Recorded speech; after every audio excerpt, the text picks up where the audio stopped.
solicitando patrocinio de la Comisión para el primer foro estudiantil Naturaleza y Desarrollo a realizarse en dependencias de la CEPAL en fechas alternativas que indica.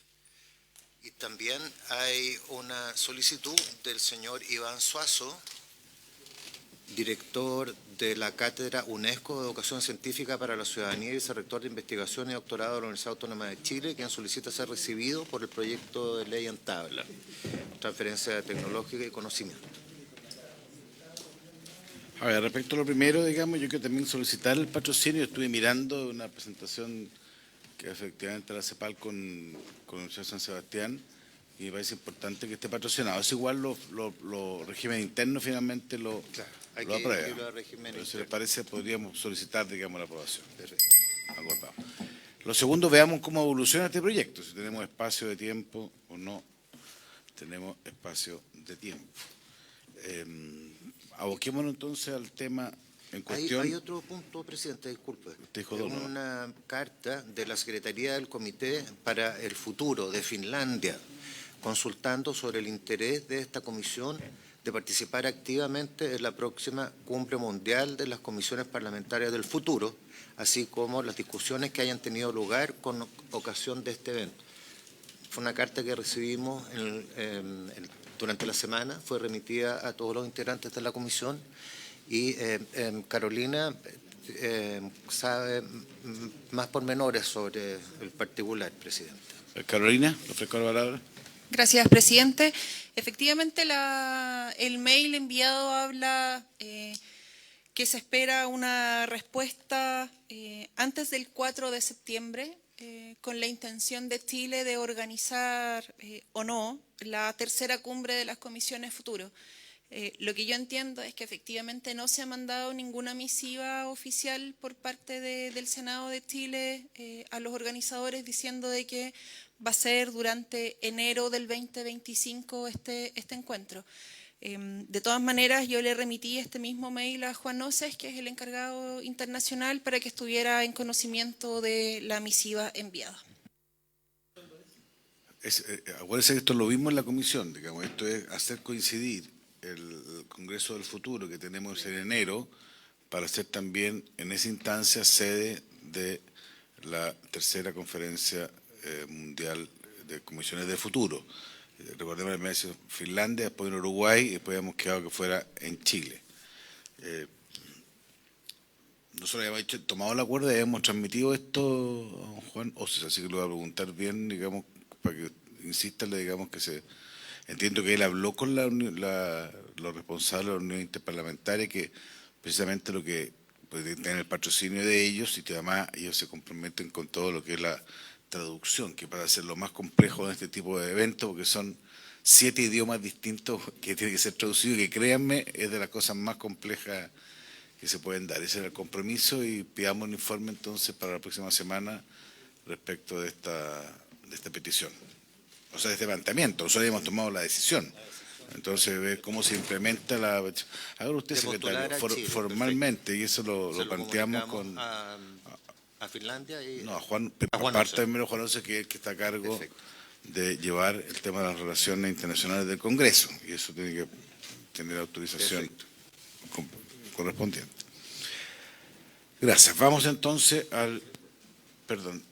¿Sobre la tabla o varios? Sí, sobre varios. Algunos varios.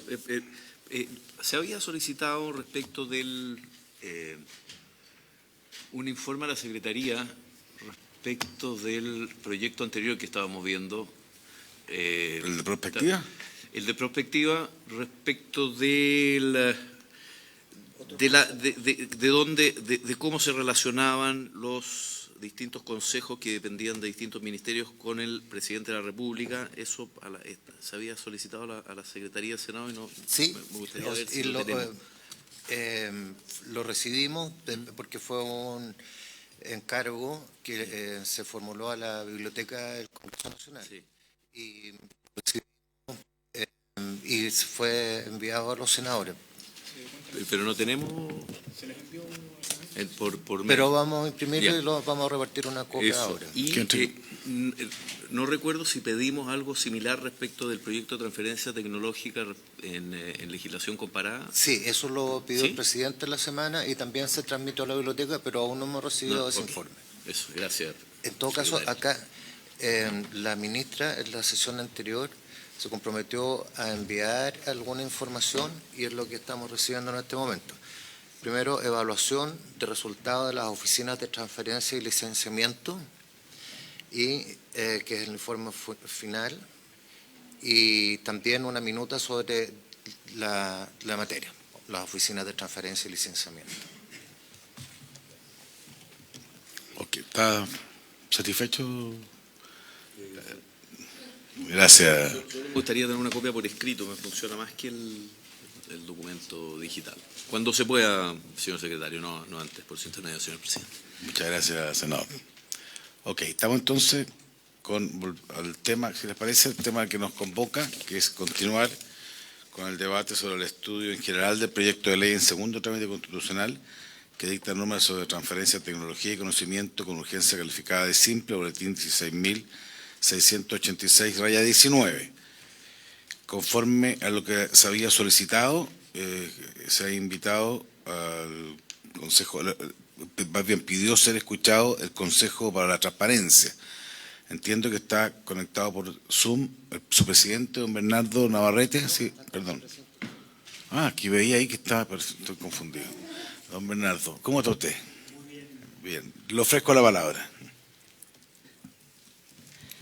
Bueno, gracias por recibirnos, senador. En lo puntual, nos preocupa el artículo 14 de este proyecto de ley y más en específico el numeral 2 bis, que a todo efecto establece en términos de las causales de reserva, generando, en nuestra opinión, una nueva causal de secreto reserva de información, que en nuestra opinión es del todo innecesario. Para fundamentar aquello, nos centraremos en 7 puntos que pasará a exponer el secretario general de nuestra institución, director general, don David Ibaceta. Tiene la palabra, director. Bueno, primero que todo, buenas tardes, presidente, y por su intermedio también a quienes forman parte de esta comisión Desafío del Futuro. Voy a partir por el final. ¿Cuál es nuestra propuesta? Conforme al artículo 33, literal F de la Ley de Transparencia, suprimir la norma. ¿No? Para no entrar con eufemismos o cosas, digamos, rodeos. ¿Eh? Suprimir esa norma. ¿Y por qué? Si uno recuerda un poco la trayectoria de la actual Ley de Transparencia, que tiene su fundamento en el artículo 8º, inciso 2 de la Carta Fundamental, uno ya aprecia que la cuestión central que se juega siempre es la idea del principio de publicidad. Esa es la regla general. Sobre esa estructura está constituido hoy día el Estado de Derecho en nuestro país. ¿Por qué lo digo de esa manera? Porque si uno observa las normas del capítulo sobre las bases de la institucionalidad, es ahí donde se encuentra la clave. Bien, ¿es absoluto? No, por eso es una regla general. Tanto el constituyente como el legislador de la ley número 20.285 fijó claramente algunos aspectos respecto de los cuales podían establecerse espacios de reserva. Y estableció 2 condiciones. Primero, que existiera una ley de quórum calificado. Segundo, que hubiese una afectación, y ahí está el verbo rector clave. ¿De qué? Del cumplimiento de las funciones del órgano, de los derechos de las personas, los subrayos en negrita, destacado con todos los colores, presidente, seguridad de la nación, interés nacional. Y la cuestión es que hoy día, a través de este proyecto de ley, se ha, en nuestra opinión, exacerbado la idea de establecer una especial categoría de derechos respecto de otros derechos. ¿Eh? Y bueno, las dudas que surgen de inmediato es ¿por qué? Pueden haber fundamentos o ideas muy particulares sobre el parecer, pero a nosotros nos parece que esa es una cuestión que es redundante. ¿Por qué? Lo primero es que la verdad es que esto ya está regulado, tanto a nivel constitucional como a nivel legal. Cada vez que existe una afectación de los derechos de las personas, existe la posibilidad de alegar una causal de reserva. causal de reserva que puede expandirse respecto de cualquier derecho. Y a tal punto ha sido la situación respecto de esa causal que una serie de derechos que están íntimamente vinculados con las cuestiones de la tecnología, la propiedad intelectual, la propiedad industrial, qué sé yo, se han discutido. Código fuente, por ejemplo, ¿ah? La otra cara de un programa computacional, las fórmulas de los medicamentos, los planes de negocios, los proyectos de investigación científica. Todas esas cuestiones, el Consejo para la Transparencia las ha conocido y su Consejo Directivo ha estado resolviéndolas de acuerdo con los antecedentes. Si hay o no una afectación, se resuelve. Y por lo tanto, ni el derecho de propiedad intelectual, ni el derecho de propiedad industrial, ni ningún otro derecho de esa naturaleza ha quedado desprotegido. Y a nuestra institución le parece que esto es perjudicial. ¿Por qué? Porque establece un estatuto diferenciado. Pone unos derechos en mejor posición respecto de otros, cuando la verdad es que en estricto rigor todos los derechos tienen el mismo peso. En consecuencia, a nosotros nos parece que establecer esta causal nueva, sencillamente pareciera que pretendería establecer un estatuto diferenciado.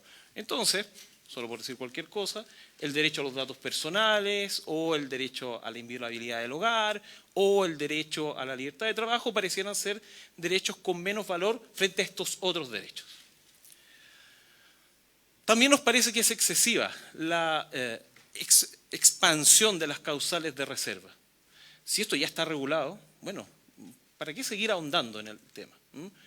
¿Cuál es la pretensión? Y me voy a saltar un poco el orden que está en la presentación que ustedes tienen en sus manos. Porque, en último término, este tipo de cuestiones, nos parece como institución, debieran ser discutidas dentro del margen que corresponde. ¿Cuál es el margen que corresponde?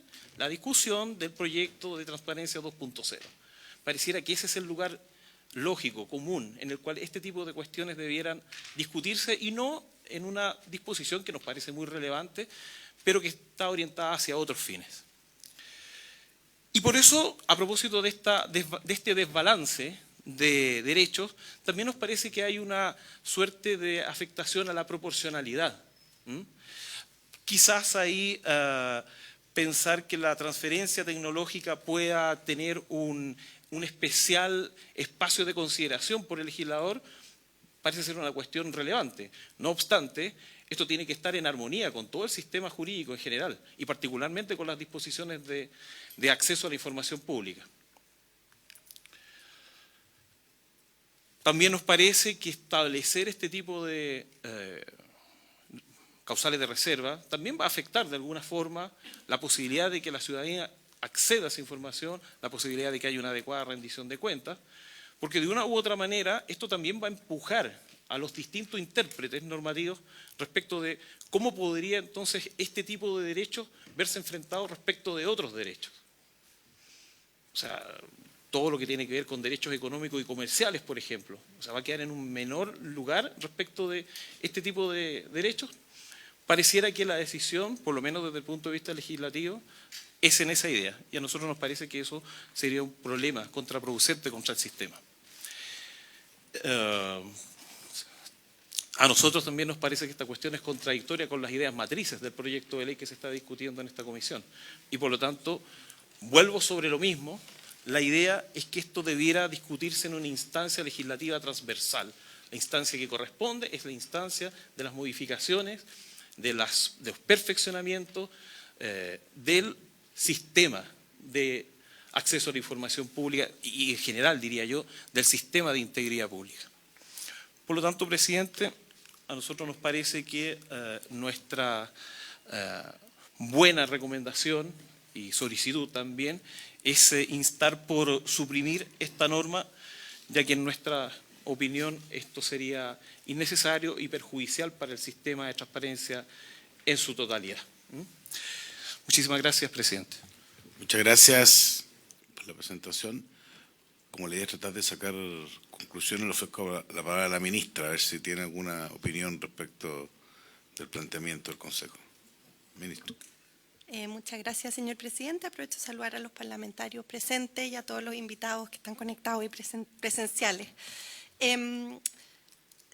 Sí, más que rebatir la posición del Consejo, quisiera complementarla con la explicación de por qué la norma se incluyó en el proyecto de ley. Hoy día ocurre que instituciones que entregan recursos públicos para financiamiento de proyectos, en particular la Agencia Nacional de Investigación y Desarrollo y la Corfo, reciben de manera periódica solicitudes de transparencia respecto de los proyectos. El Consejo los conoce bien, muchos han llegado a resolución del Consejo, incluso ha ido a apelación respecto a esta materia. Y parte de lo que se ha visto por parte de los equipos, tanto de la Corfo como de la agencia, que en algunos de estos casos las solicitudes de transparencia vienen de empresas eventualmente competidoras de aquellas que se asignaron los recursos, como una forma de, a través del contenido de los proyectos, conocer de qué van esos proyectos y de alguna manera adelantarse en una práctica que bajo criterios no de transparencia pública sería considerado desleal, pero dado que está asociado a recursos públicos y tienen un estándar de transparencia mayor, quedan en esta situación de pseudo desprotección. En la práctica, los casos se han presentado al Consejo, la gran mayoría de ellos han visto por el Consejo. Tengo, y quizá el Consejo me puede ayudar, de si hay alguno que haya ido a apelación. Tengo la impresión de que hay un par que fueron a apelación. Y por lo tanto, nos parecía que se generaba una situación de desprotección respecto de aquellos inventos, empresas o proyectos que recibiendo financiamiento público aspiraban a ser protegidos por propiedad intelectual y a tener un aprovechamiento desde la propiedad intelectual, quedaban en una situación desmejorada. Entonces, para resolver esa situación y en el fondo que quedara aclarado desde la ley y no exclusivamente sujeto a la jurisprudencia del Consejo, que es lo que ocurre hoy día, se estableció la norma como contenido de norma en el fondo. Pero yo creo que no tenemos una distinta opinión respecto del fondo con el Consejo, me atrevería a decir, me pueden corregir, sino que más bien desde la técnica legislativa, si esto lo dejamos como una interpretación de la legislación vigente a través de la jurisprudencia del Consejo o lo plasmamos de manera como clara en una norma, que fue lo que optamos a hacer desde el Ejecutivo. ¿Comentario? Director. Gracias, presidente. Y por su intermedio a la señora ministra. Sí, pero no. Sí, beneficiaría a Corfo y a la agencia. Bueno, ¿y los demás? Esa es la pregunta. ¿Qué pasa con los otros? Si hay algún temor de que el Consejo no haga revisión de los fundamentos de hecho y de derecho respecto de situaciones en las cuales se puedan ver vulneradas la innovación, los proyectos, me parece que la jurisprudencia de estos 15 años de nuestra institución ha sido bastante firme respecto de aquello que es innovación, que es conocimiento, que es idea novedosa, porque en todos esos casos se ha hecho un adecuado resguardo y eso ha sido confirmado incluso nosotros rechazando amparos, es decir, rechazando solicitudes de acceso a información de algunos que querían ventajas competitivas y que han sido demostradas en esta instancia administrativa y que han sido ratificadas en instancia judicial por la vía del reclamo de ilegalidad. Siempre se ha obrado de esa manera. No hay que olvidar, además, presidente, que hay algunas normas, por ejemplo, la Ley de Propiedad Industrial, donde se establecen criterios bastante específicos que el Consejo nunca ha dejado de revisar. Por lo tanto, a nosotros nos parece que esta cuestión puede afectar no solamente a estas instituciones, puede afectar a otras instituciones y también puede afectar a los privados. En consecuencia, me parece que ahí la situación respecto de esta norma incluso podría generar mayor confusión. ¿Por dónde me voy? ¿Me voy por aquí? ¿Me voy por allá? ¿Me voy por ambos caminos? O sea, si desde el punto de vista de la técnica legislativa la definición es si se trata de una norma correcta o incorrecta, en nuestra opinión nos parece más incorrecta que correcta, presidente. Muchas gracias. Ok, vemos que tenemos una legítima contradicción, no más contradicción, un contrapunto. Don Bernardo y después don senador Bolet. Por el lado del no a la ministra, señora ministra. Nosotros le hicimos llegar la documentación que genera nuestra presentación de hoy día.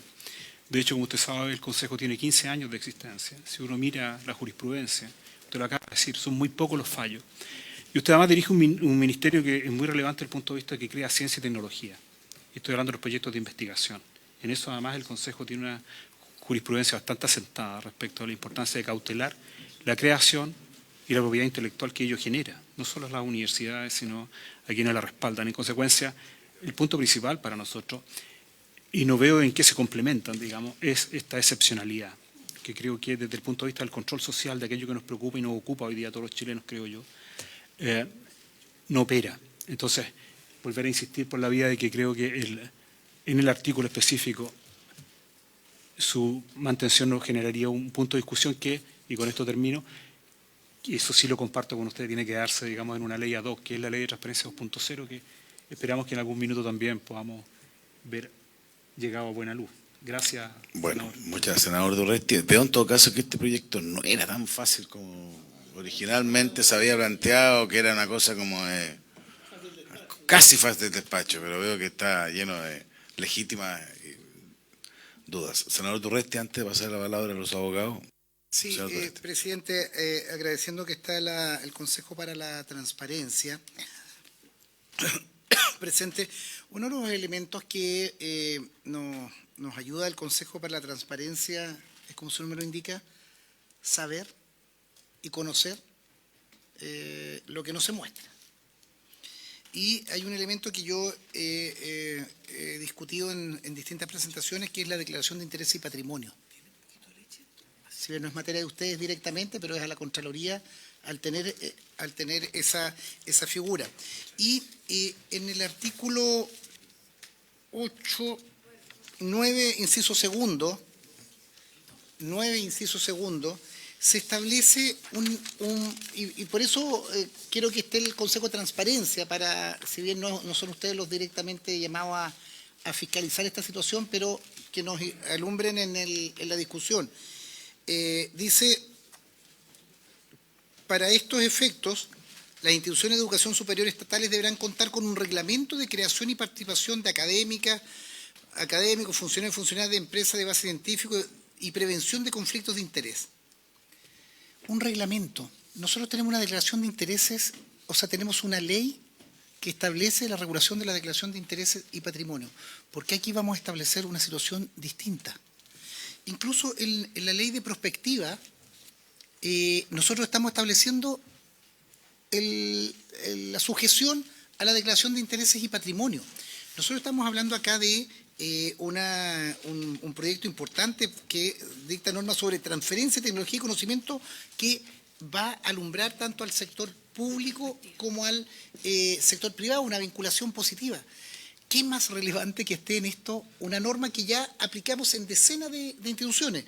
Me traían acá en el artículo 5º, último inciso, dice: los integrantes del Consejo estarán sujetos a las normas de probidad probidad administrativa establecidas en el título 3º del decreto con fuerza de ley, tanto que crea la base de probidad de función pública y prevención de conflictos de interés. Una norma genérica, que no la tenemos acá, sino que se crea a través de este inciso segundo del 9 una situación reglamentaria. Yo creo que siempre los temas excepcionales van generando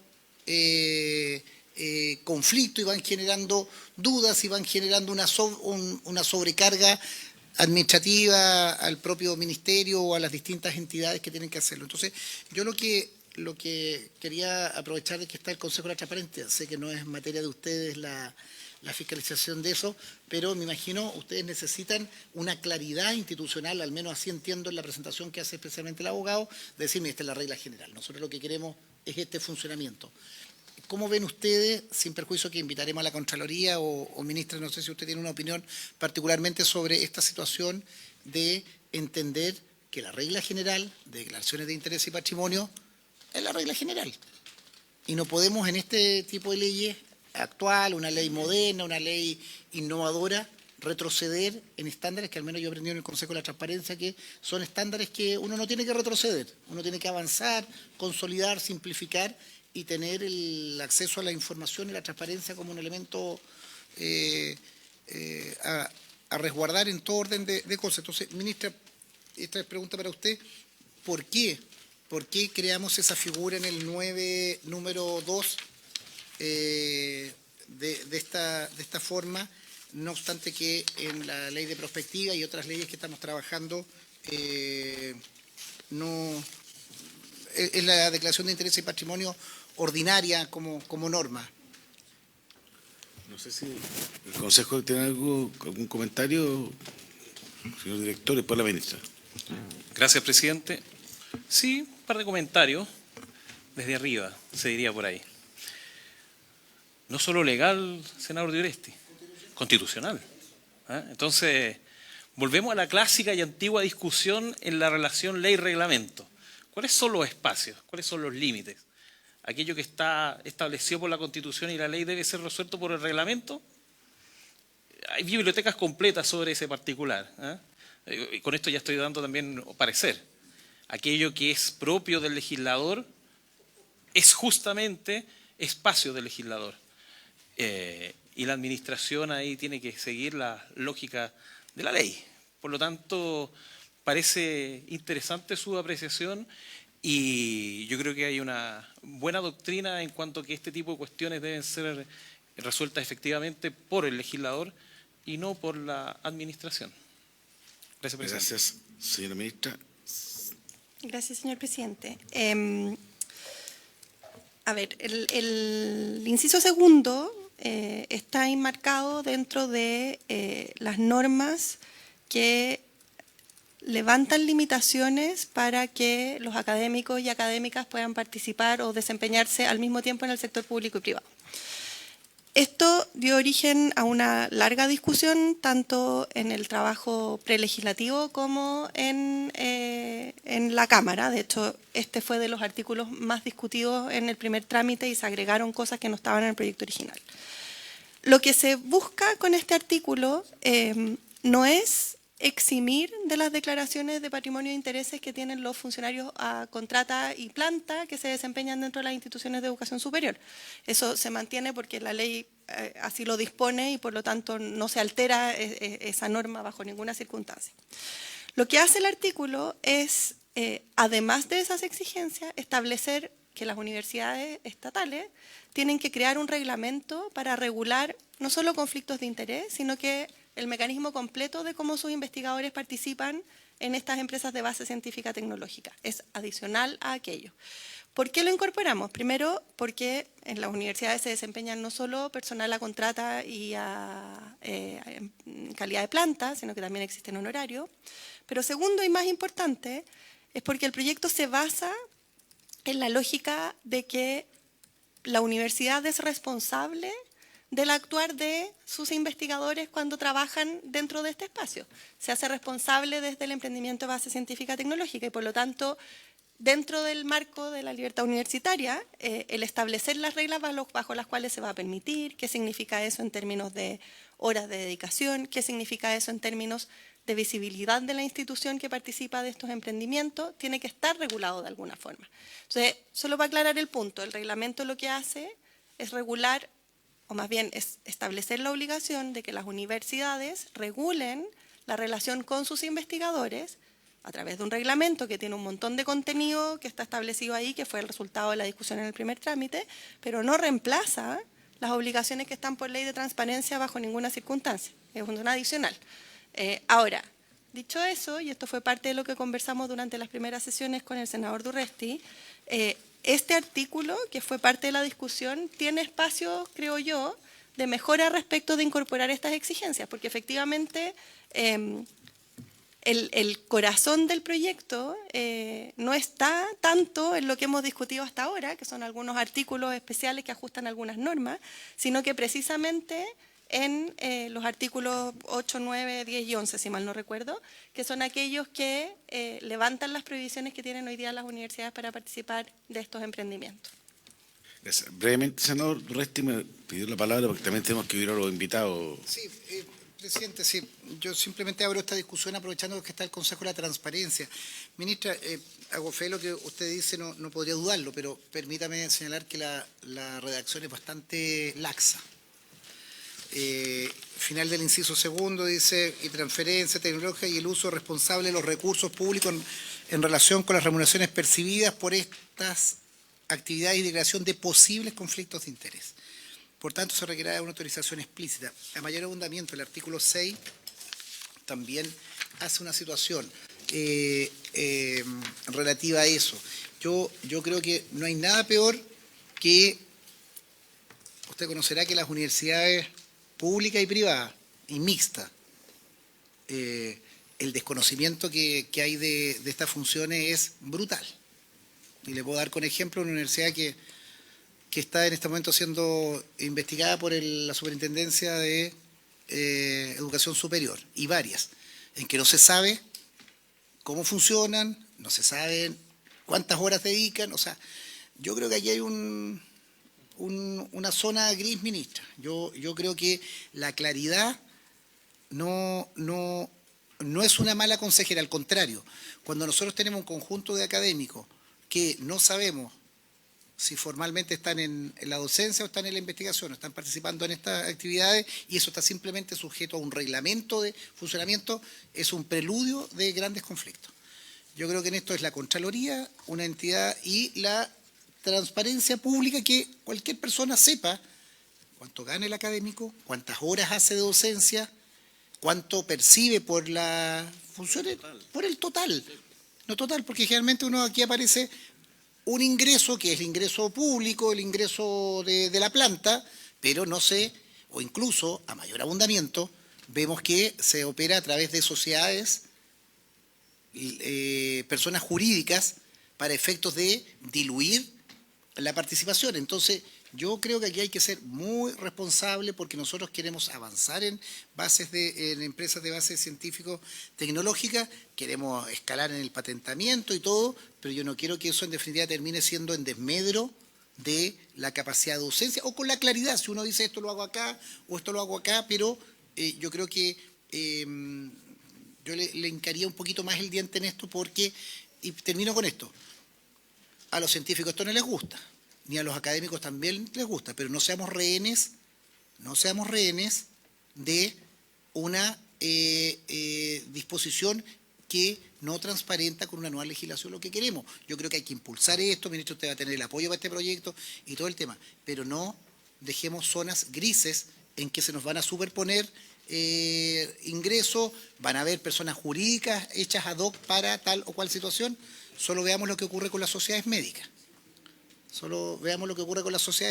Y todo ese enjambre de dilución de ingresos. A ver, estamos discutiendo, fíjese que habíamos sido convocados para discutir el artículo 11 y ahora nos desviamos al 14, que genera pasión como todo, digamos. Entonces yo quiero darle 30 segundos, sí, voy a cronometrárselo. No, lo que no queremos, yo estoy muy de acuerdo con lo que plantea tanto el senador Cruzcoqui como también Alfonso Urresti, en el entendido que vemos lo que pasa con los FRIL. Yo quiero decirlo con toda franqueza. Si lo que ocurre es que hay académicos que postulan al gobierno regional, supuestamente la universidad, pero todos sabemos que acá lo que ocurre es que el académico le paga un porcentaje de un 10% a la universidad, y él se lleva el 90% de los fondos para los efectos de hacer investigación. Entonces, me parece muy bien. En términos de que, o sea, no me parece muy bien esto, muy por el contrario, me parece muy mal. Y en ese sentido hemos estado fiscalizando justamente aquello en las universidades de mi región. Entonces, lo que le quiero señalar es que no podemos generar una nueva forma de finalmente hacerse recursos públicos para los efectos de la investigación. O sea, yo he sabido de pagos de indemnizaciones a académicos de mi región de 450 millones. O sea, por eso hago, porque en definitiva se calculan como remuneraciones salen como remuneraciones de los académicos. Entonces yo con mucha franqueza quiero decir que no puede haber más trampa en el solitario para que finalmente los recursos públicos se inviertan donde hay que invertirlos. Ministra. Prometo ser breve. Estoy completamente de acuerdo, pero yo quisiera hacer el punto de que es importante ver el conjunto de los artículos del proyecto de ley. Al establecer este reglamento, lo que se hace es dar transparencia respecto de situaciones que hoy día sabemos ocurren de manera escondida, y la universidad va a tener visibilidad, y al entregar visibilidad es importante resaltar otros artículos del proyecto de ley donde se le entrega a la Superintendencia de Educación Superior responsabilidad de fiscalización respecto de estos emprendimientos y su funcionamiento en base a los reglamentos, donde se le entrega a la Contraloría General de la República también visibilidad respecto de lo que ocurre. Lo que les quiero transmitir, senadores, es que esto que están discutiendo es parte de la preocupación del Ejecutivo también. Y hoy día sabemos que ocurren muchas cosas que hoy día no nos enteramos. En particular en el ámbito del emprendimiento de base científica tecnológica, y cuando digo ocurren muchas cosas no me refiero a las universidades del Estado en particular, me refiero a aquellas donde tenemos menos visibilidad, que son en las universidades privadas, porque efectivamente existe menos a la hora de rendir recursos y una serie de otras cosas. Ahora, lo que el proyecto hace es entregar lineamientos respecto de cómo esto ocurre, transparencia respecto de cómo son estos procesos de participación y fiscalización de la Superintendencia y de la Contraloría.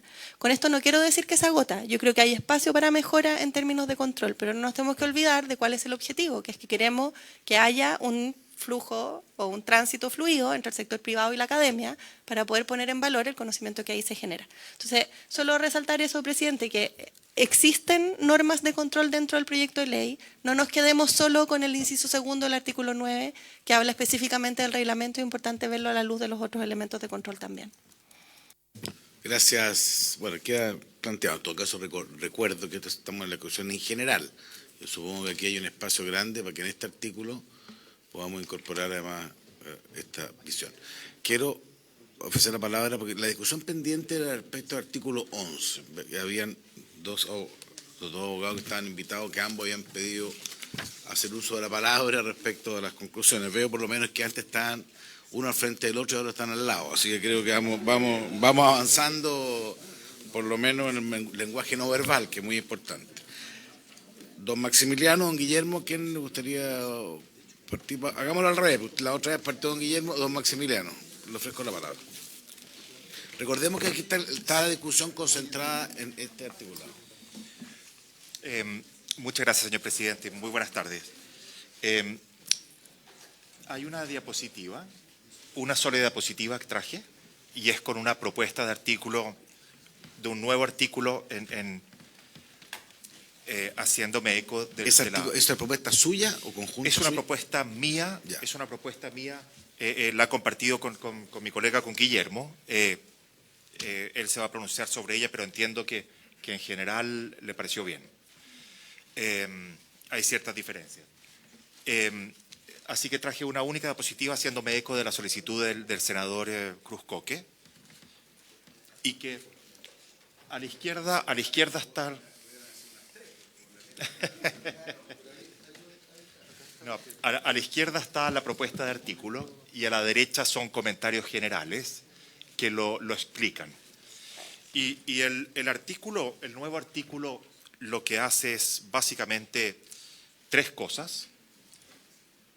Uno es aplicar el artículo de la nueva ley no solamente a los fondos que entrega la ANID, ni tampoco solamente los fondos que se entregan a instituciones de educación superior y a personas, sino que es en general a fondos públicos para I+D+I.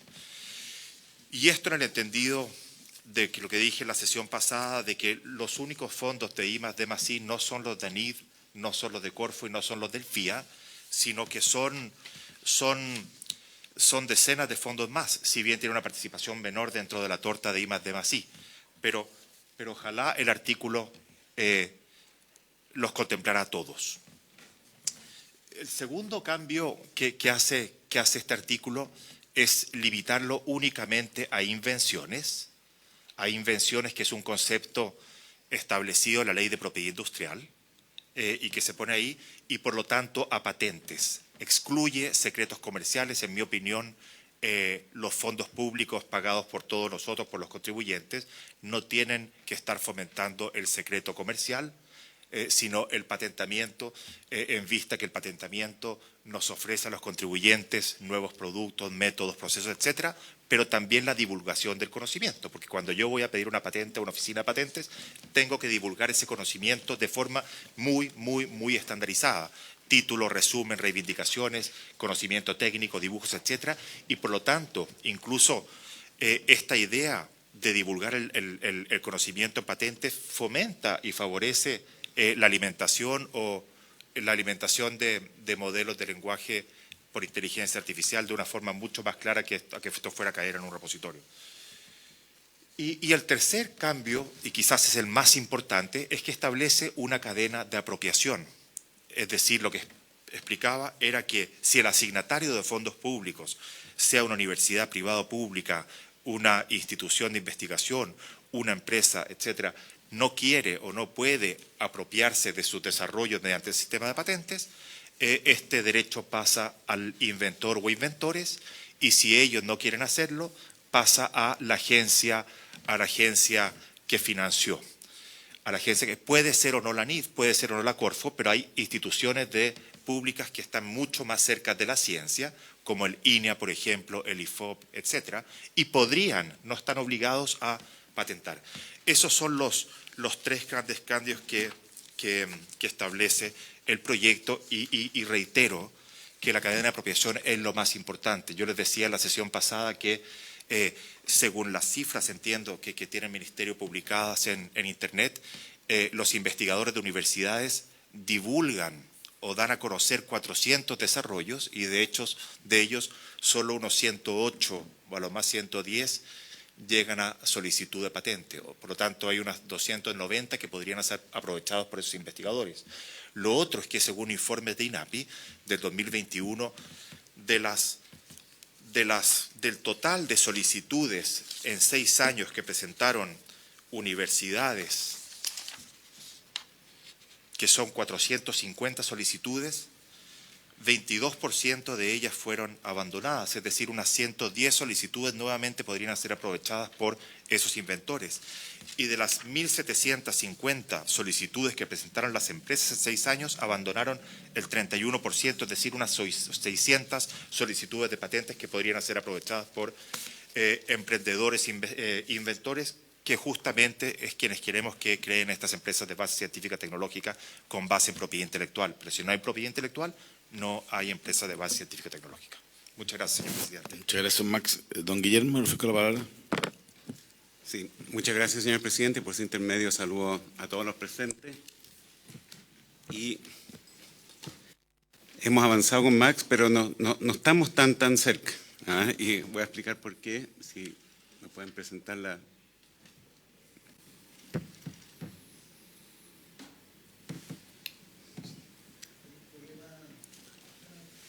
Ahí está. Muchas gracias.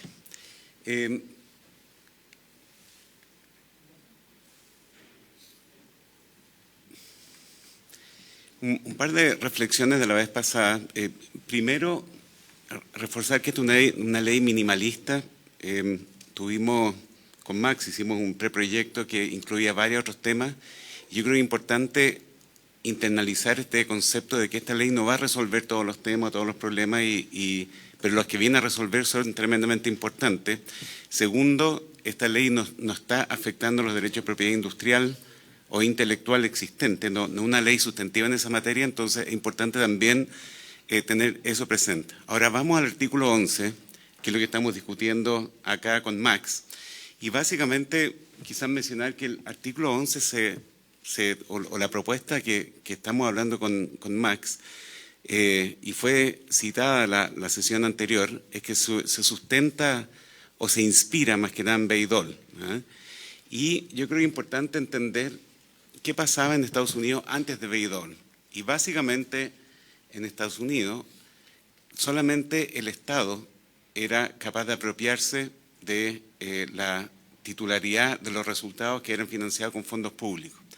¿Y qué pasó en la práctica? Que era muy engorroso obtener licencia de parte del Estado, cerca solamente un 4% o un 5% de las patentes que era dueña de propiedad del Estado se transferían porque nadie estaba dispuesto a invertir en algo que no iba a tener la titularidad.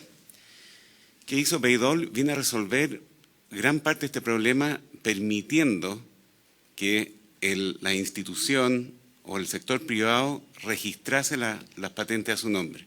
Como decía Max la vez pasada, esto ya en Chile no es necesario porque esto es posible. Y otros aspectos principales de Bayh-Dole, además de permitir la titularidad, estableció ciertos mecanismos que en caso de que la entidad beneficiaria no quisiese proteger o patentar, se le iba a traspasar la agencia para que se la licenciara al investigador. Y también hay lo que habrán escuchado que en la ley hablan de los marching rights, se establecen ciertos mecanismos mediante el cual el Estado, a pesar de la apropiación, puede utilizar o puede licenciar el derecho patente del beneficiario. Y los resultados fueron espectaculares. Se han protegido una cantidad enorme de patentes. Estos son gráficos que demuestran que estos son los top 25 patentadores en Estados Unidos. Y podemos ver que no solo el sector privado, sino que las instituciones estatales como los institutos Milenio, etcétera, también patentaron muchas de universidades y mucho del sector privado. Entonces, esto fue bastante bueno. Lo que me gustaría transmitir es que lo que fue bueno del Bayh-Dole, y que muchas veces se usa como inspiración, es el hecho de permitir que el sector privado pudiese ser dueño de los títulos, de los resultados, pero en los marching rights es este Estado promotor o gestor de propiedad industrial, no funcionó. En los 44 años de Bayh-Dole, nunca había una transferencia de tecnología por parte del Estado americano. Nunca se han ejecutado los marching rights.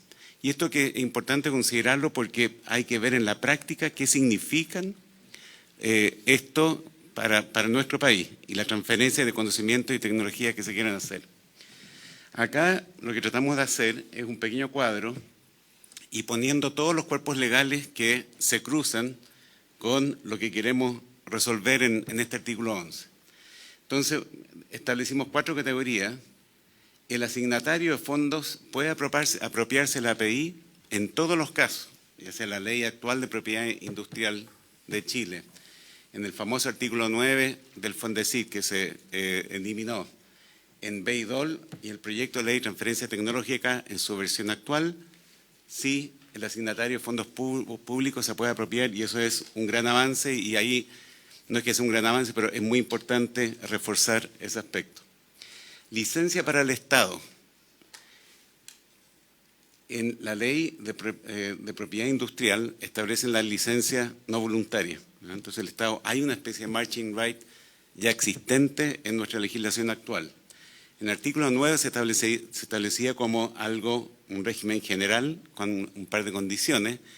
En Bayh-Dole también se establece que el Estado, cuando el beneficiario no quiera los fondos, puede también quedarse con esos resultados. Y en la ley se elimina el artículo 9 y por lo tanto no se pronuncia esto, quedando vigente la posibilidad de la licencia no voluntaria. ¿Qué pasa si al asignatario no se apropia la API? La ley actual de propiedad industrial no regula esto. En el artículo 9 decía eso pasa al Estado. Bayh-Dole, esto pasa al Estado o para la agencia, en este caso una agencia federal, y en el proyecto dice eso va al repositorio, es al dominio público. Acá yo diría tenemos una de las diferencias fundamentales con Max y después vamos a ver un ejercicio práctico de por qué, pero nosotros partimos la base, al menos yo, que el Estado no tiene los recursos ni las capacidades para administrar esta tecnología y transferir resultados.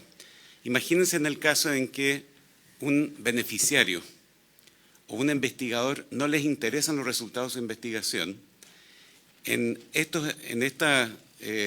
caso Bayh-Dole, en el caso del artículo 9, es el Estado el que debiera proteger esto y debiera generar transferencia de tecnología. Yo en la situación actual no veo a la ANID o alguna agencia del Estado usando plata de todos los chilenos y chilenas para patentar algo que no quiso el beneficiario o no quiso los investigadores. Y más encima hacer transferencia de tecnología tratando de empujarle. Es un rol que no sé si es eficiente que lo haga en el Estado y por eso ponía el ejemplo de Bayh-Dole, en que en 44 años de historia de esta ley no ha habido necesariamente esa transferencia, esos marching rights de acuerdo a la legislación. Y la obligatoriedad de devolver los fondos, eso estaba solamente en el artículo 9 que me pareció pertinente sacarlo. Si nos vamos en un sistema que se parece mucho al artículo de Max, vemos que el asignatario tiene el derecho a informar y patentar. Si es que no va a patentar, la agencia tiene derecho a asignarse al investigador, y si el investigador no quiere patentar, de acuerdo a la posición de Max, eso pasa a la agencia o al Estado para que él o patente o gestione una transferencia de tecnología. Hasta antes el investigador, yo creo que estamos bastante alineados en que es bueno darle primero la posibilidad al asignatario los fondos, y si ellos no lo quieren, que pasen al investigador. Aquí estamos bastante alineados. Donde tenemos una diferencia importante es que Max dice, bueno, si el investigador no lo quiere, que esto pase a la agencia o a alguien del Estado, y el Estado vea si lo quiere patentar, o el Estado vea cómo procura la mejor forma de transferir tecnología.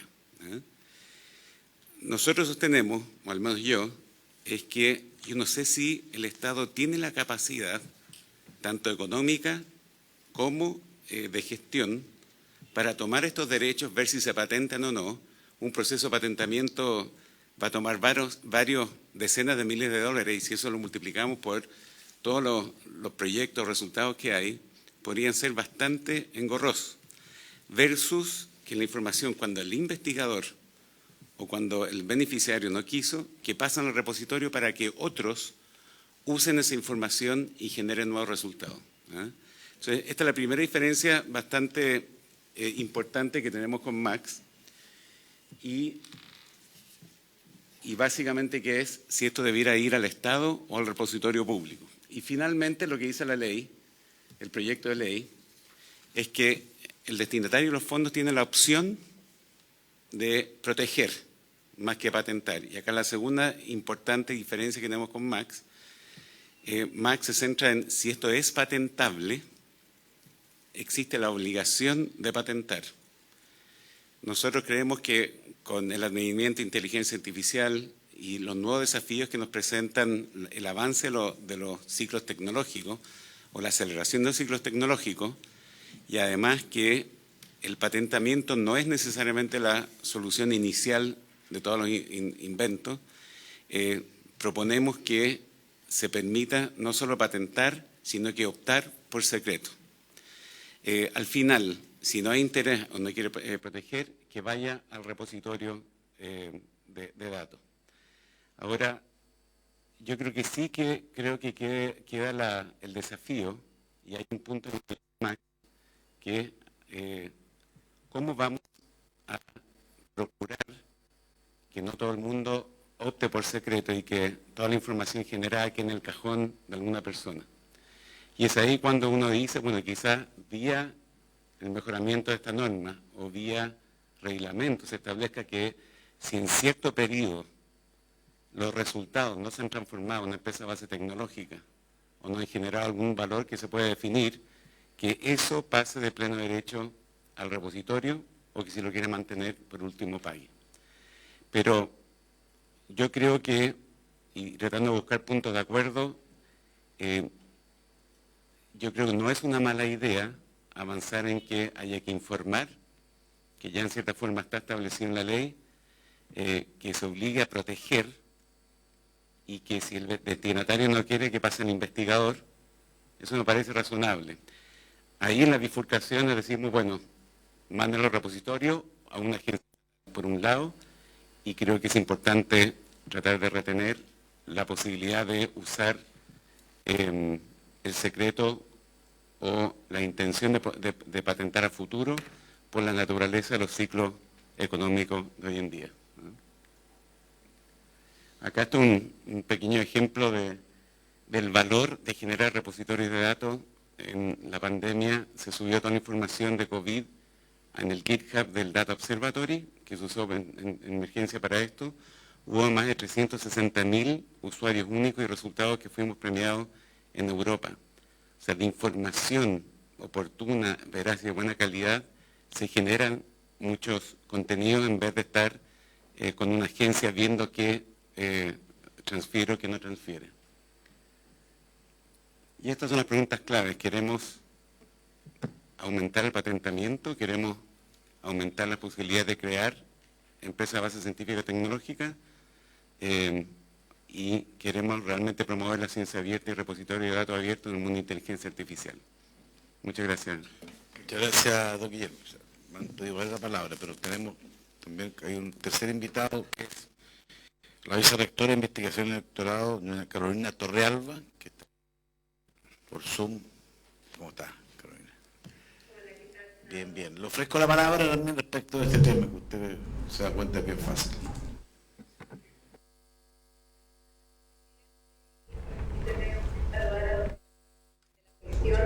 De todos los presentes, lamento haber sumado recientemente, pero no tengo obligación de no voy a desatender. Así que me repetí el debate previo, que era algo que ya lo habían mencionado.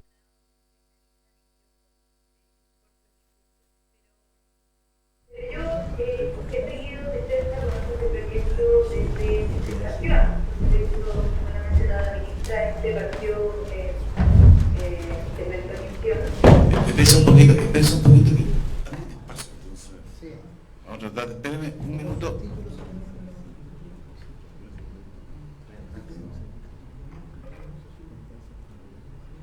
¿Lo puede poner más fuerte? ¿Usted puede hablar más fuerte? Porque en una de esas tenemos un problema, a veces se acerca más al micrófono, no sé. A ver, ahí se escucha mejor. Yo creo que se escucha mejor. Sí, a ver, voy a ahí se escucha bien, ¿sí? Podría ser mejor, estamos haciendo un esfuerzo, le digo. A ver, voy a tratar de conectarme el teléfono. Está al máximo.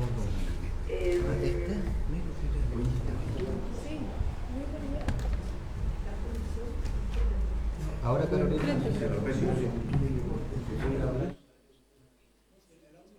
Carolina, ¿puede hacer otra? A ver. ¿Se escucha mejor? ¿De dónde sale? Sí, pero... Sale de esta. De acá. O sea, que poner el micrófono no apuntando ahí, sino exacto, ahí. Estamos aplicando alta tecnología, como se da cuenta.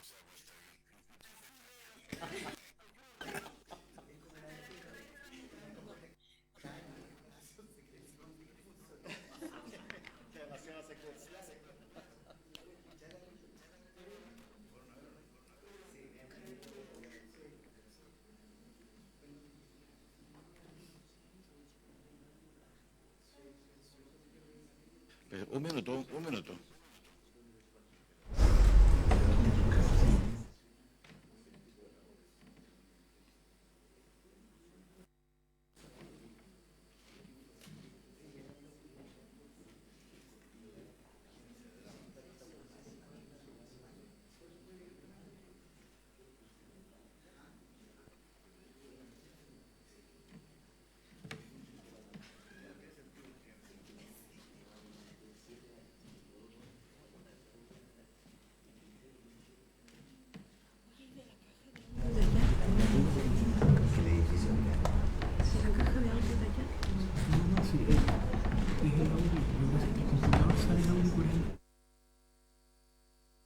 Espera un poco, senador Chaguán va a aprovechar de hacerle un...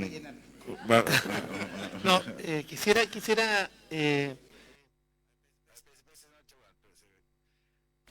necesitamos ver si lo puede... dejarlo anunciado, si lo voy a hacer reciente. No, simplemente preguntarle a Guillermo y a Max lo siguiente. ¿Cuál de ustedes creen que es la causa, por su intermedio presidente, de la caída del número de patentes en Estados Unidos, fundamentalmente en relación con China y otros países? Porque uno cuando ve el cuadro general de patentamiento, uno dice, mira, la cifra exponencial de patentes chinas versus yo diría un aumento muy moderado de las patentes en Estados Unidos, y habla efectivamente del desincentivo justamente de patentar. Esa es la primera gran pregunta, o por lo menos las cifras globales uno ve que eso se está produciendo. Y lo segundo es que, claro, nadie quiere un efecto Da Vinci. A ver, como ustedes saben, Da Vinci hizo múltiples invenciones y esas quedaron durante mucho tiempo en propiedad de la Iglesia y prohibió que algunas de esas invenciones fueran conocidas. Habría revolucionado muchas de las ciencias, incluso la del arte de la guerra, o sea, hasta la del arte de la guerra, el vuelo, la exploración submarina. Entonces, nadie quiere que ese efecto Da Vinci se provoque. Entonces, ¿cómo lograr que finalmente esas innovaciones finalmente se contribuya a la ciencia y, por supuesto, al mejoramiento de la calidad de vida de las personas? Queda anunciada la palabra. Carolina, veamos ahora, porque hicimos todo tipo de cambios tecnológicos. Se ve peor. Se logró lo increíble, se oye peor.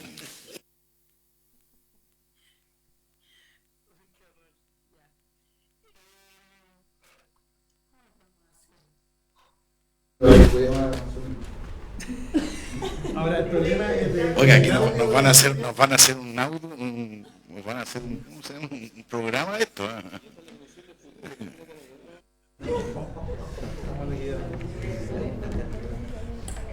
En una de esas futuros silenciosos.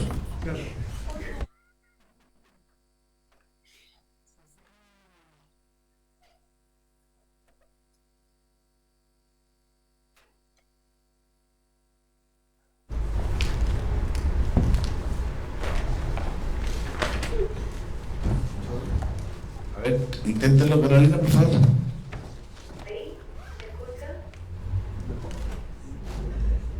Vamos a tener que hacerlo así nomás, que vamos a tener, pido silencio sepulcral. Es la única forma, Carolina. Que usted con todo el ánimo que puede, con toda la fuerza que pueda. No nos pregunte de nuevo, denle nomás. Señor presidente, les comenté que no escuché la discusión previa, por lo tanto, no sé que hay algo que me estoy repitiendo en la lista. Yo quisiera comenzar y he seguido de cerca la discusión de este proyecto, aunque este proyecto creo que es parte de nuestra región, así que conozco bastante bien. Lo primero, mencionar que este es un proyecto de ley bastante acotado, ¿cierto? Yo diría que el nombre es bastante más grande que lo que aborda, porque promueve la transferencia tecnológica en el ámbito de la academia, ¿cierto? Incluso un área bastante específica dentro de la academia, y deja fuera otras formas de transferencia más asociadas al sector privado, ¿cierto? Y que lo que entiendo están siendo abordados en el pacto fiscal, la ley de I+D, por ejemplo, es un tema que está muy cercano y debería ser uno solo con esto.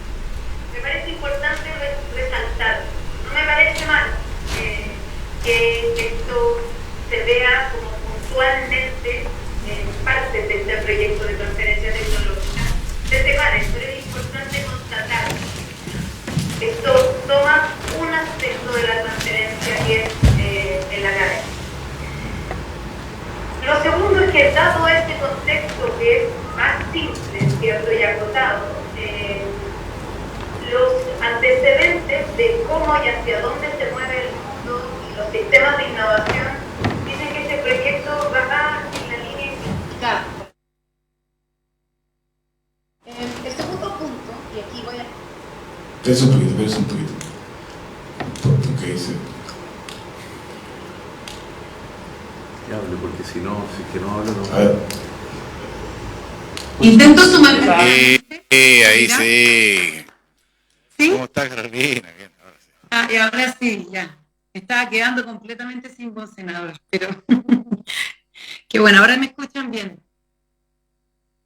Sí, perfecto. ¿Parto de nuevo o...? Se alcanzó a escucharse, está bien. Ya, genial. Que era acotado. Ya. Ya. El segundo punto que me gusta comentar, porque igual es interesante que este foro de discusión que acabamos de escuchar tanto del señor Max Santa Cruz como de Guillermo Kerry, representan un aspecto que es la parte de abogado de propiedad intelectual, pero me parece importante también resaltar que el foco fundamental de este proyecto es transferencia desde la academia. Hay todo un área que no aborda, no me parece particularmente malo, pero es importante tenerlo, digamos, en consideración. ¿Por qué pongo este tema? Porque ¿cuál es el contexto en el que se enmarca? Que a veces siento que estamos perdiendo un poco la brújula. La investigación, como ustedes saben, es subsidiada por los estados, dado que genera un bien público. Si no, no lo financiamos, si no financiamos otras cosas. Y en muchas ocasiones, este conocimiento, esta investigación, es poco apropiable, ¿ya? Y sin embargo, durante muchas décadas nos hemos dado cuenta que la circulación de este conocimiento genera avance y genera bienestar. ¿Cómo las sociedades se aseguran que este conocimiento circule para generar bienestar? Fundamentalmente por 3 vías. Tenemos 3 vías. Y todas tienen falencias y virtudes, y los sistemas han demostrado que en la medida que esas 3 vías se equilibran, los sistemas funcionan mejor. Estos son las publicaciones, las patentes y los repositorios de ciencia abierta. Los 3, incluidos las patentes, son mecanismos de difusión del conocimiento. Voy a ir muy rápido, pero las publicaciones académicas ustedes las conocen, es la forma más tradicional que conocemos. Hemos medido los países, las universidades, las personas, todos los sistemas a través de ellas. En tiempos de información, diría yo, poco confiable y de frentón falsa, las revistas científicas son hoy día un baluarte de información validada por pares y confiable. ¿Es 100% confiable? No. De hecho, hemos tenido que inventar mecanismos. ¿Por qué? Porque han surgido editoriales poco rigurosas, poco apegadas a la ética. Tenemos un problema que se llama las editoriales depredadoras y tenemos ciertos problemas reportados de autocita y no replicabilidad. No es perfecto, sin embargo, un sistema que lleva un par de siglos funcionando y que ha hecho de la ciencia el sistema que es hoy día. Las patentes o las formas de propiedad intelectual, que también se han transformado en un indicador clave en el mundo como sinónimo de innovación de los países y las universidades, como ustedes saben bien, permite proteger por un periodo limitado, ¿cierto?, la invención, resguardando los beneficios económicos para la autoría, pero lo que es interesante, ¿por qué se junta con la circulación? Porque una vez que transcurre ese tiempo, el conocimiento es de libre acceso. ¿Qué es lo que yo me aseguro? Es que los sistemas se aseguran que los inventores no se queden con su secreto y mueran con él, sino que una vez que saca un rédito y toda la sociedad protege que se asegure su rédito económico por ser el inventor, ese invento pasa al acervo del conocimiento global, ¿ya? Evitando lo que mencionaba recientemente el senador Chaguán, ¿no? ¿Es un sistema perfecto? Pues no.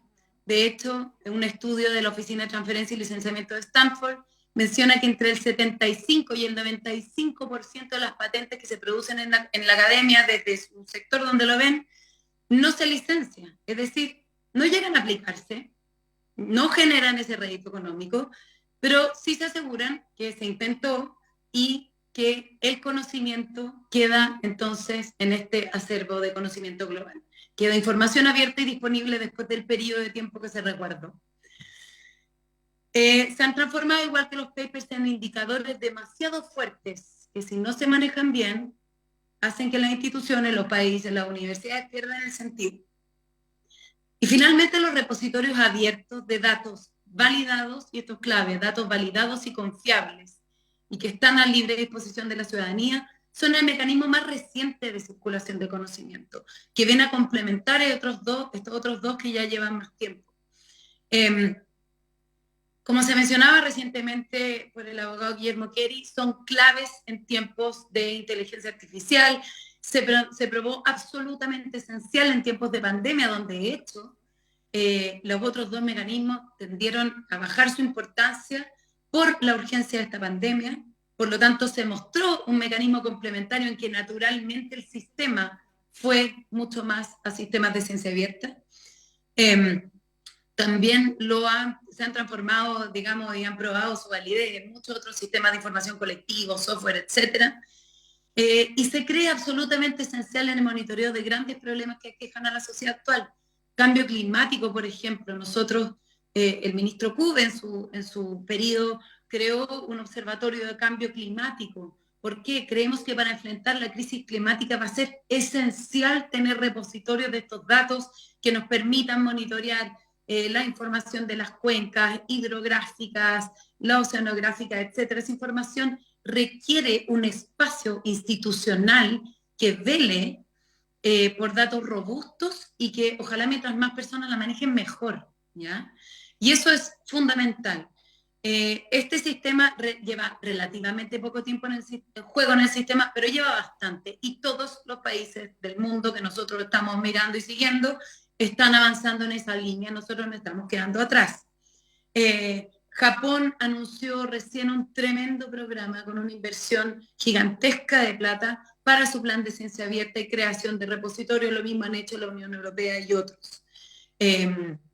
Y para esto es crucial tener repositorios confiables, diría, sofisticados en el manejo de la información y que gestionan la información con profesionalismo. ¿Por qué hago esto? Y lo siento si fue un poco académico, sobreexplicativo, pero es fundamental que yo creo que el valor que tiene este proyecto es jugar en estas tres dimensiones, no en uno solo. Y creo que la fortaleza que tiene es que no tenemos que publicar todo, no tenemos que patentar todo y no tenemos que ingresar todo a los repositorios de ciencia abierta. El sistema se entiende y en el mundo se entiende virtuoso en la medida en que estos mecanismos de circulación se combinan para producir bienestar a la población. Eso es clave en el entendimiento de la transferencia. Cualquier otra forma es sobresimplificarla y quedarse con los indicadores como fines, y eso desvirtúa el sistema, y esto tenemos suficiente evidencia de cuánto ha desvirtuado el sistema en distintas áreas. Creo que todas estas tres formas de circulación han sido inventos extraordinarios, a mi parecer. Ustedes saben que yo tengo mi corazón puesto acá, y que han hecho de la ciencia moderna, más allá de cualquier crítica, uno de los sistemas más fiables que existen. Sabemos que ninguno es perfecto, ojo, pero eso no hace que tengamos que irnos por uno u otro, ¿ya? Hay muchos ejemplos de esto en Chile, yo estoy segura, no he visto todas las sesiones que les deben haber contado varios, pero en Chile tenemos casos tremendamente exitosos para los tres, ¿ya? Para los tres tipos de circulación de conocimiento, y que el haber obligado a una sola forma hubiera limitado el impacto, ¿ya? Mencionando rápido, pero todo el manejo de recursos marinos bentónicos de Chile, la área de manejo que este Senado legisló y que hizo de Chile ejemplar en el manejo de los recursos bentónicos, estos son los que están pegados a la roca, por así decir, los que gestionan las caletas de pescador, hizo que Chile fuera un país pionero, y está todo basado en investigación que financió el Estado a Juan Carlos Castilla, Premio Nacional y su escuela, y después de 15 años no se transformó ni en una patente, se transformó en una ley que ha tenido un tremendo impacto económico y social, y su forma fue transferida, digamos, hacia políticas públicas. Patentes tenemos montones de ejemplos que seguramente ustedes conocen, y en ciencia abierta es, como les digo, un poco más nuevo en el sistema, pero las implicancias son fundamentales, sobre todo para problemas de gran escala, que no involucran solamente a una persona o a una institución, y eso es clave. El impacto de bien público que tienen los repositorios se inserta como en otra lógica de discusión. Y es por eso, y aquí estoy terminando, que este proyecto de ley como está me hace sentido. Nuevamente, asume los tres modos de circulación sin creer que uno está por sobre el otro. No tenemos que publicar todo, no tenemos que patentar todo, no tenemos que abrir todo. Si así fuera, y aquí van a encontrar una fe repositoria, así que obligamos a una de las tres vías. Segundo, la creación de un repositorio es muy positivo. Todos los países que admiramos van en esa línea. Tercero, la eliminación de las trabas a las universidades estatales parece ser un logro importante, para lo cual me parecería clave escuchar los juicios de quienes administran esas universidades. Yo hoy día estoy en una universidad privada, aquí es diferente, pero en el caso de la universidad pública creo que es importante esa consideración. Y tengo 2 puntos adicionales. He escuchado el debate y déjenme decirles que si este proyecto obliga a patentar, yo voy a hacer todo lo posible para convencerlos de que así no tiene que salir. Creo que el proyecto debe dar cierta libertad de elegir la ruta y por algunos motivos que quiero explicarle acá. El primero, yo creo que editorialmente me parece que eso es de un estatismo que no está de acuerdo con lo que estamos viviendo en adelante. Tal vez se justifica para atrás, pero no en adelante. Hemos tenido estas discusiones hace poco y yo creo que obligar a patentar a todos aquellos proyectos que tengan financiamiento público es un retroceso en el tipo de discusión que hemos tenido, sobre todo saliendo después del artículo que se metió en el fondo, es decir, que fue muy complejo. Segundo, esto de cierta manera editorialmente también implica que el Estado solo financia ciencia aplicada con fines prácticos y eso no es así. Y independientemente de que como país debemos movernos cada vez más en orientar y orientar bien, y creo que es una discusión fundamental, dudo que no queramos contar como personas como la astrónoma María Teresa Ruiz, que no ha tenido en su investigación ninguna hipótesis, ha sido exploración, y su legado es evidente para nuestro país. Entonces, ojo aquí, no toda la investigación que se financia con fondos públicos es igual, y por lo tanto, creo que es importante que mantengamos esa visión clara, ¿no? Y tercero, porque este proyecto, si bien dice que no hay rogagasto, y voy a ir como último punto a ello, patentar es caro, es costoso. Si ustedes legislan porque es una obligación patentar, alguien va a asumir ese costo. Puede que no esté en el gasto público, pero sí está. Les aseguro que si nos obligan a patentar, puede que transfiramos un poco más, eso habrá que verlo, es una hipótesis que hay que comprobarla. Pero lo que sí les aseguro a ciencia abierta es que las universidades y el país, al final el Estado, que subsidia esto, va a gastar mucha, pero mucha más plata en patentamiento. Actualmente yo estoy en la Vicerrectoría de Investigación de la Universidad Andrés Bello y en este momento una universidad que tiene una historia de patentamiento bajo, estamos metiéndonos cada vez más en eso. Y en una evaluación simple de este año, yo he tenido que hacer una priorización absoluta de qué es lo que vamos a proteger, porque no tengo financiamiento para patentar todo, ¿ya? Y eso significa que no solamente patentar cuesta plata, sino que mantener cuesta plata. Las patentes no se mantienen solas, las del extranjero, de hecho se pagan, depende del país, se pagan anualmente.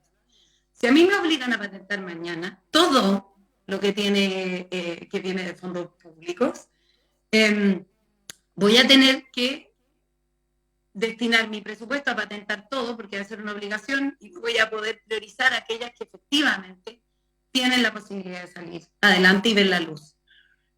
Si no lo cumplo yo como universidad, va a tener que cumplirlo el Estado. Digo, acá hay un gasto, ¿ya? Un gasto importante en el que incurre el Estado y las universidades, ¿ya?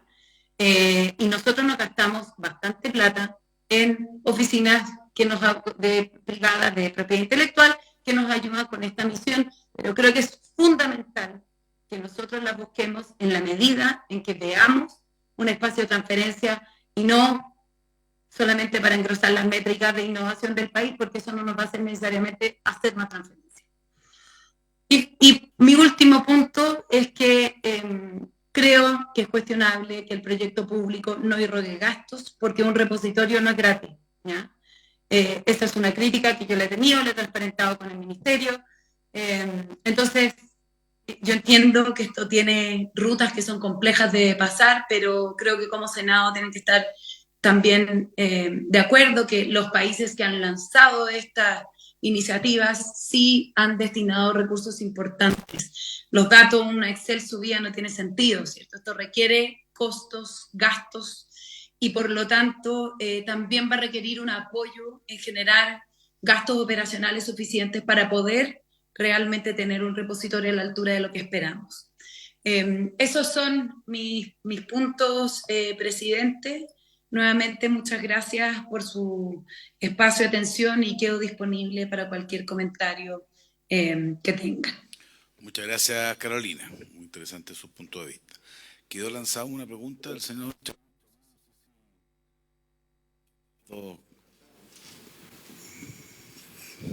Don Max. ¿O Guillermo? Guillermo y después Max. Probablemente Max tiene más datos generados por la OMPI que está en el mundo de las patentes, pero tomar mi percepción personal, hoy día el patentamiento, los ciclos tecnológicos se han acelerado tanto que hoy día cuando te concede una patente es muy probable que la versión que tú quisiste proteger ya esté obsoleta. Hoy día hay distintas formas de transferencia.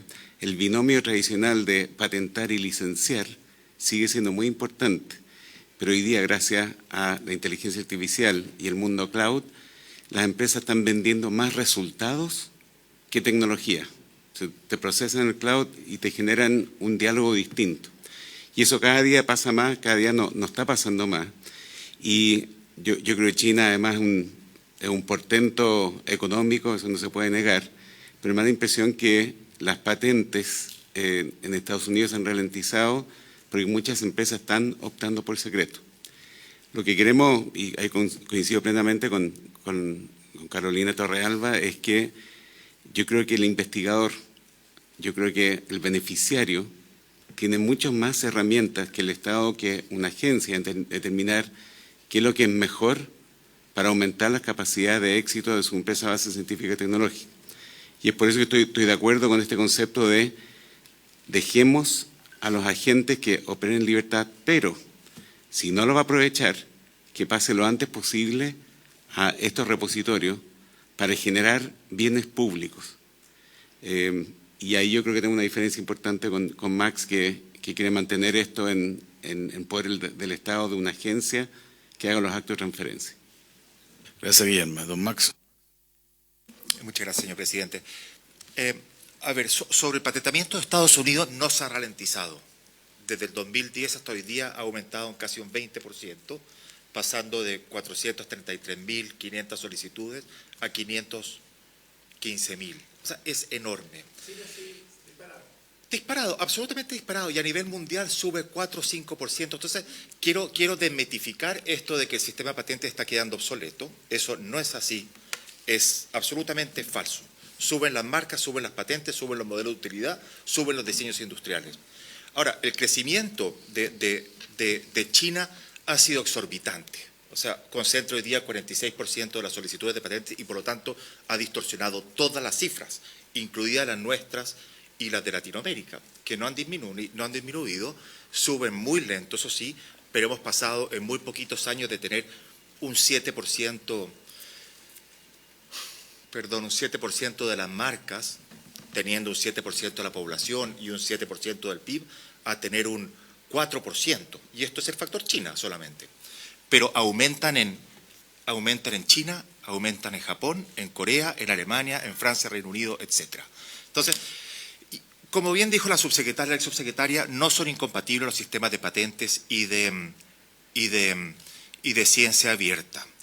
Pero muy bien dijo que la lógica económica de por qué el Estado subsidia y financia la generación de bienes públicos como conocimiento, tecnología e innovación es precisamente para generar bienes públicos. Estos bienes públicos no se generan, son públicos, son financiados por todos nosotros, no se cumple con un secreto comercial que queda en manos de una empresa o de una universidad. El sistema de patentes lo que hace justamente, además de brindarnos nuevos productos, etcétera, es divulgar ese conocimiento. Y ese conocimiento cumple aún de mejor forma el engrosar el conocimiento científico que va a ir a parar en grandes modelos de lenguaje. Se considera que gracias al sistema de patente, más del 70% de conocimiento científico, tecnológico y ingenieril ha sido divulgado. Es decir, no existiría si no fuera por el sistema de patentes.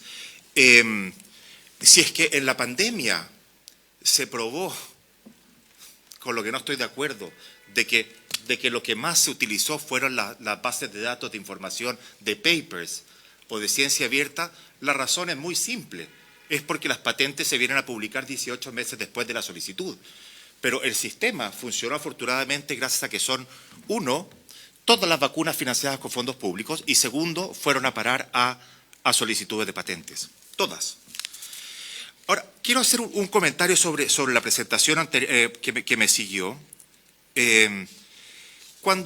creo que se están confundiendo cosas. El Bayh-Dole establece 3 sistemas para salvaguardar el interés público y lo declara en su primer artículo. Uno son los marching rights, que son equivalentes a licencias obligatorias. Chile las tiene y no están incorporadas en mi propuesta ni tampoco en el del Ministerio. Segundo, lo que hace el Estado estadounidense es mantener una licencia de pleno derecho sobre todas las patentes que se piden. Una licencia de pleno derecho. Esta es la amenaza que activó el presidente Biden y la vicepresidenta Harris respecto a las vacunas, porque el Estado se reserva la posibilidad de usar esos desarrollos. Eso no está ni en la propuesta del Ministerio, yo tampoco quise ir tan lejos. Y lo tercero que hace el Estado estadounidense es que se reserva la posibilidad de patentar cuando el asignatario de fondos públicos no lo hace.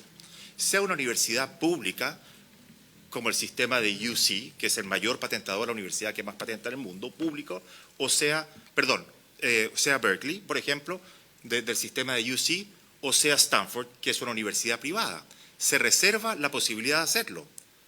Eso es lo que se está introduciendo acá. Pero antes de que la agencia financiante se pueda apropiar de eso, se le da la oportunidad al inventor.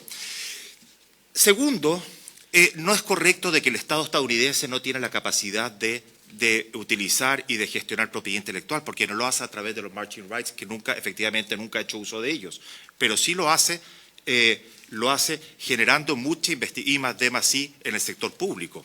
Más aún, después de la Segunda Guerra Mundial, gracias al sistema público de investigación y desarrollo e innovación, se crean el NSF, el National Science Foundation, se crean los National Institutes of Health y se crea la entidad pública que más patenta en el mundo, que es el Naval Research Office, que tiene representación en la Embajada de Estados Unidos acá. Lo que ocurre es que tal volumen de investigación, desarrollo e innovación que se genera en el sector público es gestionado mediante una segunda ley que es de 1980 también, hermana del Bayh-Dole, que es el Stevenson-Weiler Act. Pero el Estado estadounidense sí hace investigación, sí la gestiona y tiene obligaciones de transferencia. Y por lo tanto uno ve en la Secretaría de Medio Ambiente, por ejemplo, en Estados Unidos, de que tal semana se hicieron 5 contratos de transferencia. Entonces, este artículo hace sentido por todo lado, de que en el sentido de que si la entidad no quiere apropiarse, no como dice la subsecretaria de que va a estar obligado a patentar, eso no es correcto. Si no quiere hacerlo, pasa el derecho al investigador, y si no, pasa a la agencia financiante. Y con la agencia financiante no estamos hablando de Corfo, de la ANID, estamos hablando de todos estos organismos públicos que no están en el proyecto de ley y que son muy cercanos a la ciencia, como el Fondo de Investigación Agraria, el INEA de Chile, el IFOP en materia de pesca, la Comisión Chilena de Energía Nuclear. Debería ser justo que los investigadores que generen esa investigación con fondos de todos nosotros tengan la oportunidad de patentar y que nos entreguen nuevos productos, nuevo conocimiento y que eso no se quede guardado en un cajón.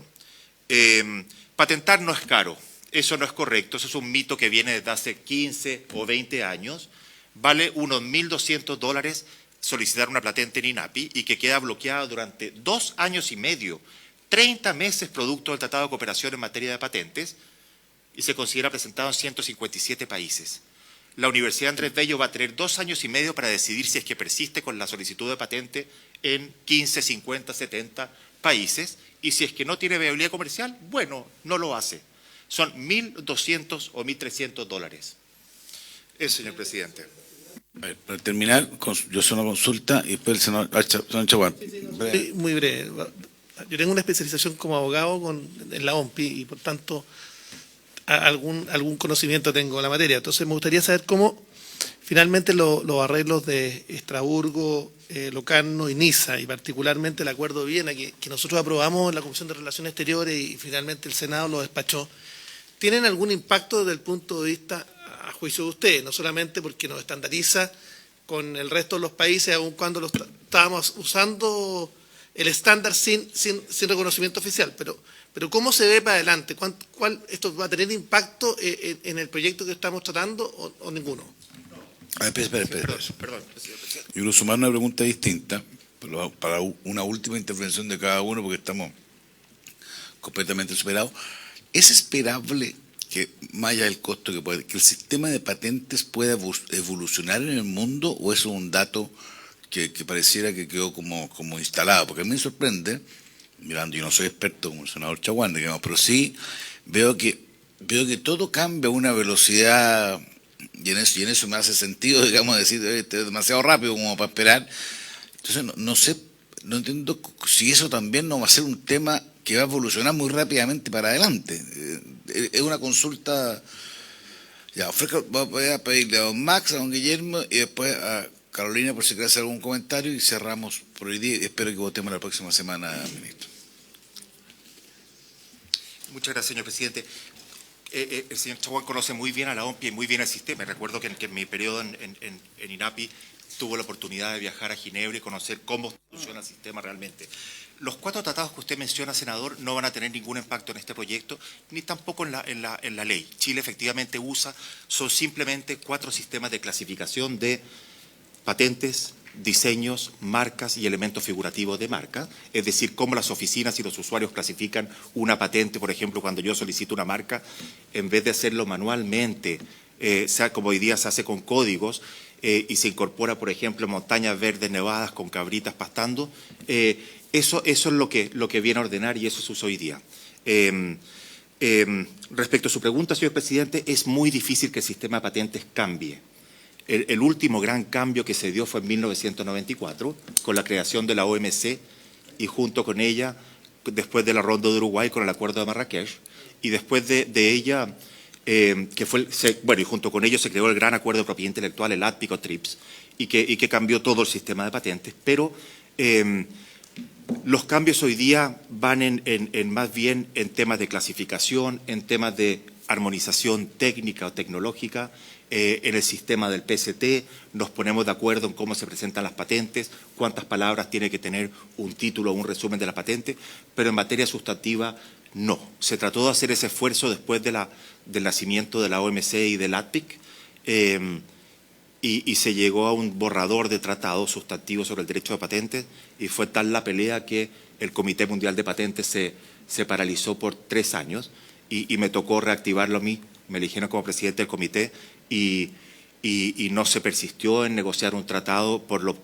lo contencioso que es y más bien tener una agenda muy equilibrada en materia de patentes. Así que este es el sistema que tenemos hoy día, con él hay que funcionar y funciona, como decía, muy, muy bien, con 27 tratados actualmente de los que son parte de los países del mundo, con aumentos de un 4 o 5% de las solicitudes de patentes y muy compatible con todo el sistema de investigación y desarrollo que va por otros lados. Pero es una oportunidad que le va a cambiar la cara al país. Muchas gracias, don Guillermo. Muchas gracias, señor presidente. Yo creo que en el sueño estamos coincidentes con Max.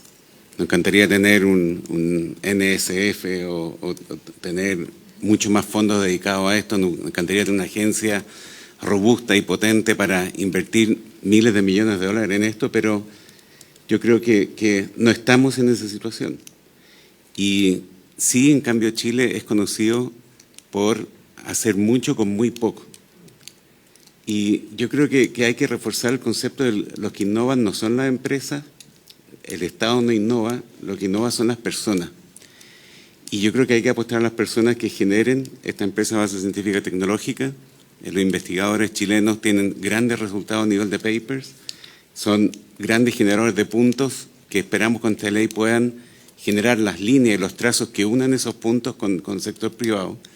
Y para maximizar esas posibilidades, yo creo que darle la opción de optar cuál es el mejor camino para hacerlo es lo que queremos proteger acá.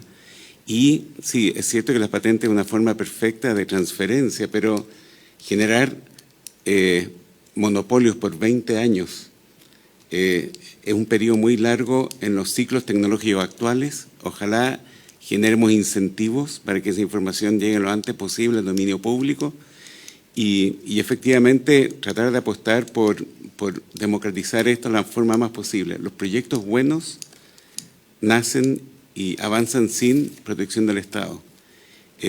Yo creo que tenemos que buscar la forma de aumentar la capacidad de que los buenos surjan a través de la democratización de la información y ciencia abierta. Por lo tanto, yo estoy bastante de acuerdo con Carolina Torrealba y en cierta forma los lineamientos del proyecto, sí quizás generar vía ley y quizás reglamento alguna forma en que el secreto de alguna forma llegue al repositorio de datos más antes que después. Gracias, Guillermo. Finalmente, Carolina. Gracias, presidente. 3 puntos. Yo creo que el primero, algo muy cortito, dado que el abogado Max Santa Cruz se refirió a lo que estaba mencionando, los costos.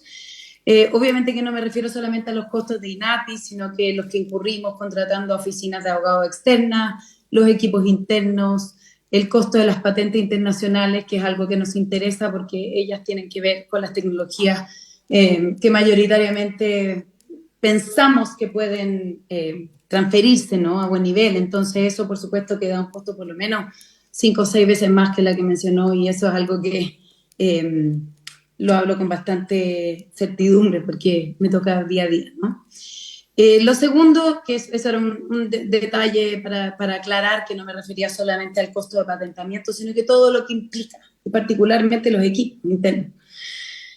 Lo segundo, yo quiero decir que lo que es clave de este proyecto es que nosotros no estamos en Estados Unidos, no tenemos, estamos en Japón, como yo mencioné, con este tremendo piloto de ciencia abierta.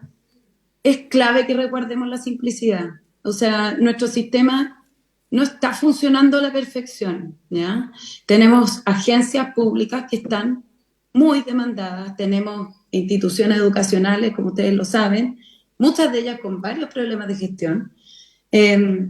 No podemos construir un sistema absolutamente burocratizado en que tiene que pasar por 25 aprobaciones. Creo que este proyecto, que a mí me parece que está bien, si no mantiene su simplicidad, deja de ser un proyecto que nos va a servir para implementar en el sistema y va a ser algo que ni siquiera quienes propusimos avanzar en esta línea vamos a querer avanzar. Porque tenemos hoy día, o sea, yo escucho una serie de propuestas alternativas que implican tomas de decisiones en las que yo solo veo una cadena de decisiones que hoy día tenemos una agencia que tiene tremendos problemas, y no solamente la NIT, todas otras agencias públicas, problemas para ver las rendiciones, entonces creo que es clave resguardar la simplicidad de este proyecto, si es que además se presenta como que no hay rogagastos, si no, lo que ustedes van a aprobar van a ser un salvavidas de plomo. O sea, ahí yo creo que es clave, el sistema se nos puede ahogar ahí. Entonces es importante ver también, yo entiendo que las leyes tienen que durar mucho tiempo, pero también la realidad operacional del sistema de gestión pública y gestión universitaria. Y el tercer punto, vuelvo a mencionarlo, no estoy en desacuerdo con nadie que proteja y que promueva el patentamiento, de hecho es algo que para mí es cercano y que lo hago y lo estoy haciendo en la institución en la que estoy, lo hicimos cuando estaba en el ministerio, y lo mismo tanto para ciencia abierta como para publicaciones científicas. Demonizar cualquiera de los tres es realmente lo peor que le podemos hacer a nuestro sistema, y resguardar con un proyecto que permita que los tres se empalmen bien y que la generación de bien público no está asociado necesariamente a uno u a otro, es clave mantener. Y de nuevo, este es un proyecto que su foco fundamental es la academia, está dejando una tonelada de cosas afuera. Creo que es importante que lo veamos. Con esto no vamos a solucionar los problemas de transferencia tecnológica del país. Es un aspecto particular. Y si queremos ampliarlo, bueno, hay que empezar a ver qué es lo que pasa con todos los otros temas que están metidos en otras leyes, ¿ya? No estoy diciendo que sea una buena idea agruparlo, porque si no, no va a salir nada. Pero es importante que lo veamos como solo un aspecto de la materia que tiene que vincularse con todo el resto en la medida que vaya avanzando, y que este Senado también vaya velando porque avance la ley de I+D y otros tantos que tienen que ir avanzando. Solo en esos 3 puntos, presidente, muchas gracias. Muchas gracias. No. 22 segundos. Sí, presidente, ¿sabe por qué esto es tan... El secretario me va a multar aquí. ¿Y sabe por qué esto es tan importante? Porque este fue un tema que fue ampliamente debatido en la Cámara de Diputados. De hecho, yo hablé con la ministra, que había hablado en su momento con Carola Torrealba, y la idea nuestra era presentar un proyecto alterno en el Senado, si es que persistía justamente un sistema que pudiera ralentizar justamente el patentamiento. ¿Y por qué lo planteo? Porque no es menor. A veces, sin mala intención, se regulan situaciones en una dirección. Le quiero contar un tema en particular. Investigaciones científicas para efectos farmacológicos. Alguien, el Ejecutivo, en su momento, estábamos discutiendo la ley Rigarte-Soto, y finalmente estableció una norma que además estaba fuera de la idea de matriz del proyecto. Nosotros levantamos con mucha fuerza en su momento que eso iba a generar que la investigación científica iba a dejar de hacerse en Chile y se iba a ir a otros países que ofrecían ventajas competitivas, como Perú u otros. Bueno, ocurrió. Y hoy día tenemos una dificultad. Tenemos presentado un proyecto que logramos aprobar, yo soy autor de ese proyecto, lo logramos aprobar en la Comisión de Salud, está hace 3 años para verse en la sala del Senado. Y básicamente no hay ninguna voluntad de que se avance, porque claramente no hay real impacto de que la norma contemplada, la ley Rigarte-Soto, produjo. Entonces yo tengo un temor. Me parece que muy legítimo, que acá 2 posiciones, pero yo me gustaría un informe de la biblioteca para ver los impactos internacionales que han tenido justamente modelos similares. Porque lo que no me gustaría es que se avanzara igual como una norma que no pudiera provocar eventualmente un efecto determinante y que luego tengamos que lamentarlo 2, 4, 5 o 10 años después. Entonces yo prefiero acá que actuemos con prudencia, porque efectivamente creo que esta norma puede generar estímulo o desestímulo para patentar en Chile.